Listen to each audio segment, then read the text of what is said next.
கோவையில் கல்லூரி மாணவி கொடூரமாக பாலியல் வன்கொடுமை செய்யப்பட்ட சம்பவம் இன்னும் ஓயாத நிலையில் தற்போது திமுக ஆட்சியில் மற்றொரு சம்பவம் அரங்கேறியுள்ளது. கோவை ஒண்டிப்புதூர் அருகே சாலையோரமாக நடந்து சென்று கொண்டிருந்த பெண்ணை வெள்ளை நிற காரில் வந்த மர்ம நபர்கள் தாக்கி காரில் கடத்திச் சென்றதாக கூறப்படும் நிலையில் அப்பெண் கத்தி கதறி கூச்சலிடும் ஆடியோவும் சில வினாடிகளில் கார் வேகமாக புறப்பட்டுச் சென்ற காட்சியும் சிசிடிவியில் பதிவாகியுள்ளது.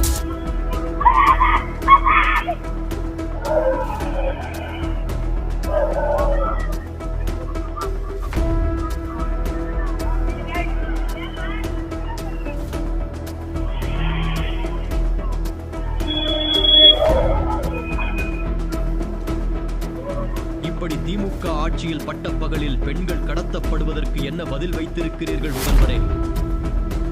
மேலும் முதல்வரின் கட்டுப்பாட்டில் நேரடியாக செயல்படும் காவல்துறையினர் என்ன செய்கிறார்கள்? இதற்கு எல்லாம் எப்போது கிடைக்கும் முடிவு காலம்?